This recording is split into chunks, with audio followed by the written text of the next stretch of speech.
Ta-da! That should be no surprise. We are on the third one, which is Warlords of Mars.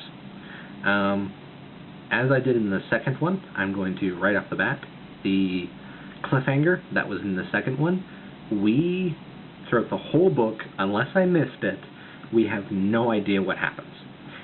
All three of the girls that were locked in that cell at the end of the story, by the end of this book, are all alive and well, and we have no idea what happened. Because in the second one, she was going with the knife to try to stab someone, they screamed, we don't know what happened, but by the time it comes out, they're all hunky-dory. So, unless I missed it, I have no idea. It didn't explain it at all, which I was kind of a little miffed at, because I kind of wanted to know. They were in there for like almost an entire year trapped together. So it would have been interesting to know what happened. But I mean, the story is about John Carter, so take that as it is. This story, this third one, is very good. The first one, you get introduced to the whole set piece of Mars, which was nice. The second one was a little bit more self-contained in one area. This one, you get all of Mars again. He's going from the South Pole to the North Pole and everywhere in between. Because this one is just about Dejah Thoris being kidnapped. The first one had him struggling to find out what life was like on Mars, and then the second one was the last part of it was her being kidnapped, but this one, the whole story is about her having been kidnapped and trying to get her. Because from the first book, he was with her for 10 years. Then he passes out when he's saving Mars, and then it's 10 years on Earth before he's back. And then he's on, he's fighting the Plant Man, fighting the Therns, fighting the Black Martians, and then it's another year before he gets to see her, but she's been kidnapped again, and then he has to chase her all around the world. So it's been, over a decade's worth of time that he hasn't seen her, that he's trying to get to her, and he just cannot. So this book has a very fast-paced feel to it, I would say. He's always one step behind the people who have her, so it gives it that kind of, is he going to get her, is he not, when, because he keeps on getting right close. It's like, one of those, I'm almost got you, and then, she's gone. So it gives it that a pacing that is very nice, because it's a very quick read. Actually, the second one, I slowed a little bit, even though it was really interesting and really good. This one, I read through it quite quickly. As I said, it covers the whole world, so you get to see a little bit more of the culture of Mars, and you get to see a little bit more cities. Because, basically he talks about the Green Martians, and, his friend Tarstarchus and the Tharks, and then he talks about Helium and Zodanga, and those are the main cities that you get to see. And then, in the second one you get to see the Therns and the Black Martians, but this one expands even more, and you get to see even more cities and more people. Like, it's said that Mars is a dry planet. It's just a little moss covered on the ground, and there's like no trees, so that except for the valley at the South Pole. But then there's this one place called Kaol, K-A-O-L. That's like basically in a rainforest. It's like in this little valley near the equator, and it's like a rainforest type thing. And he goes there at one point, and he has to fight like this giant hornet, basically. And so that was pretty cool. So you get to see a little bit more people. And, oh my goodness, my notes. Sorry, I screwed up. There we go, sorry about that. Now, continuing on the information of every book introducing something new, and with the poles being important, so we had the Therns and the Black Martians in the South Pole. In the North, we now have the Yellow Martians, which were the first original race of Mars, so they say. Because there's like, the Black Martians and the Red Martians are a little bit of, I don't know, there's all these different colors of Martians, and the history is that, they were originally one race, and eventually they intermingled, and the races intertwined, and then there was a few different ones after Mars started to dry up. So yeah, so in the North Pole we get to see the Yellow Martians, and they are, again, quite warlike, but again, the North Pole is foresty, and it's very cold still, but it seems a lot more habitable than the rest of the world. And it's kind of weird, because yeah, both of them, no one ever returns, because the South is the religious aspect, no one comes back, and the North, they have this giant magnet, so that crashes any aircraft that's there, and the whole thing's surrounded by these caves filled with these monsters. so no one gets in or out. But it's still weird to me that, the North and South Pole, that's where the water is. That's what keeps Mars alive. And I can't believe that no one really made a huge effort to try. It's just like, oh, well, we can't because we can't. So it's kind of weird that way, that there's these societies hidden and that no one knows, especially considering how Mars has this huge, long history. And, they have all this technology. Like, they even say in the series that they can look out and see what's happening on other planets. And they have a compass that can point to anything, and it'll always stick to it, which is a big part of this series. Not this series, this book. There's a compass that no matter what you set it to, will always point to it, even if you cannot see it. Which is kind of disappointing. I mean, that was the only way he would have actually been able to keep up with the bad guys in Days of Thoris. Without it, he would have been completely lost. But having it, I thought, was kind of a cheat, basically. Because, you just set it, and then no matter which way you go, night, dark, up and down, whatever, it follows it. So that was kind of weird. But yeah, so that's kind of funny that how two different societies can be hidden at the most important points on this world, and no one knows. So it's kind of one of those, cultural and traditions forcing people not to know these things and keeping them in a state of ignorance.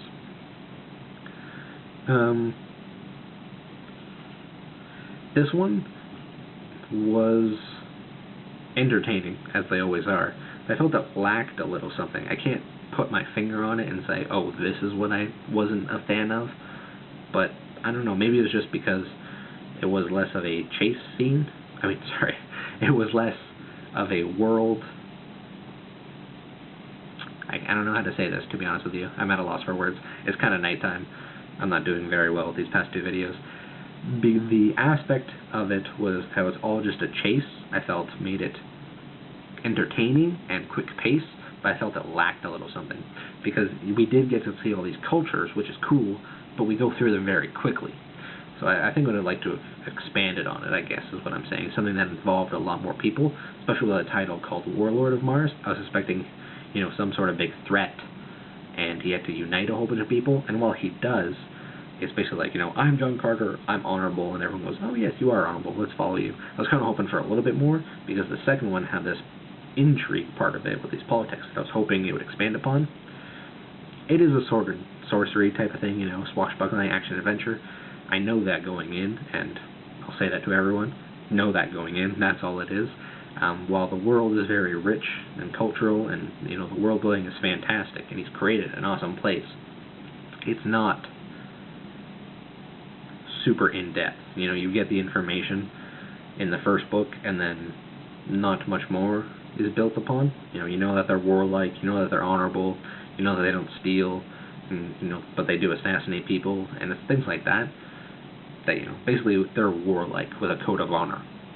That's all you need to know. That's all you ever learn, really. So that was a little disappointing that by the time we got to the third book, it wasn't expanding more on it. But like I said, you read it because you want action and adventure. You want swashbuckling. You want sword fights. You want gunfights. You want, damsels in distress. That's why you read this book. If you want something that's super complex, no, but still entertaining. There's also, oh my gosh, I'm sorry, I did it again with my notes.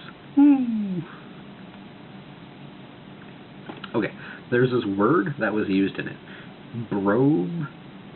Brodingan. Okay, sorry. Brodinganian. It's Brodinganian. So, apparently, it's the early 18th century, and it's the name given in Gulliver's Travels to the land that's really big. Basically, the word means really big. They used it in the book, and I actually didn't know. Surprisingly, from the first one to this one, that was the only word he used that I was completely unfamiliar with. So I was completely shocked when I came across it, because up until then, considering this was written, early 1900s, I would have thought that the writing would be completely different. Although he would have used a lot of words I was unfamiliar with. But no, actually that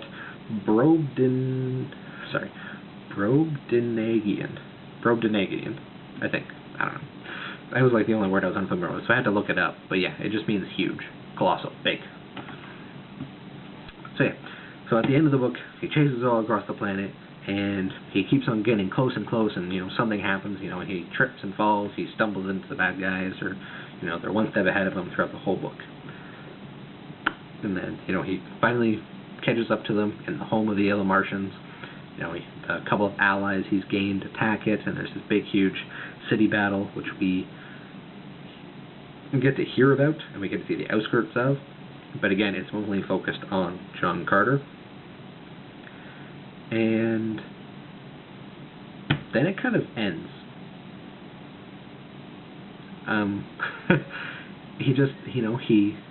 They have this fight with the Yellow Martians, and then they save the princess, and then it ends. The series has given me a little bit of a twitch, and a little bit of a problem with endings, because each ending has left with either a cliffhanger, basically, where it just kind of ends, and you don't know what's going to happen next. So, the Therns are completely exposed as bad guys. The religion's all in chaos. The Black Martians, their god queen, or goddess queen, their living deity, turned out to be a monster, and they overthrew her, and now they're without her. And then there's these Yellow Martians, and they killed the main head guy, who was also a bad guy. And what happens now? And it just ends. He gets her, he kisses her, everything's all fine. We still didn't learn what happened in the cell. For one, the three girls were in there trying to kill each other, and then it ends. So, it left me wanting more, which sometimes it's a good thing, because you want to read more. If it engages you, that's a good thing. But it left me wanting more in the bad way, where I felt it didn't give me an ending that I was happy with. So, I don't know. I mean, it might seem like I'm having some complaints with this series. I enjoyed reading it from start to finish. It took me a little while to get through the second and the third one, just because of time constraints with work and stuff like that. But overall, I really enjoyed the series. I would say that knowing the first story, knowing that at the end, when he passes out, that he does wake up, and he had saved Mars, and that eventually he does get to be with Dejah Thoris, to me is perfectly fine. If I do a reread, I would most likely end up just doing the first one. Not because I didn't like the other two, but because I felt the first one was so much better. It opened up this huge world where we learn all these crazy things about Mars, and it's teeming with life, and it's all warlike, and he has to save the princess, and then he finally gets there, and he falls in love, and it's just, I don't know. Like I said, I don't want to say that the series was bad. It was fantastic all the way through, from start to finish. I would read it, the whole thing again. I just think that I would also read just the first one at the same time. I don't know if I'm kind of rambling. I'm sorry if I'm not making sense here.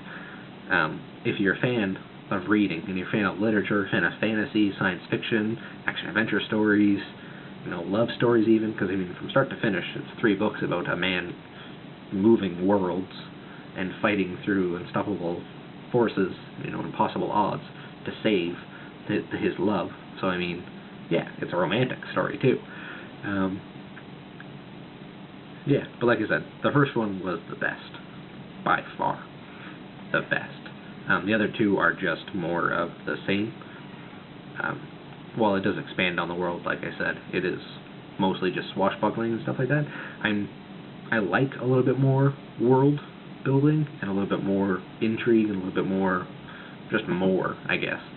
But, like I said, it was a nice read. I enjoyed it. Every now and then you need a break from the big complex ones, and this definitely gave it to me. It was fantastic.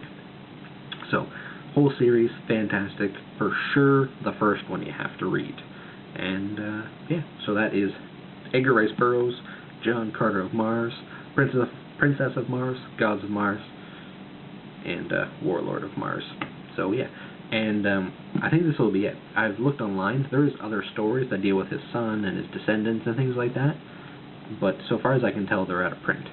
I'm going to keep looking because I would like to continue on this story to see what else happens, because it hints throughout the series that, there's more life on other planets.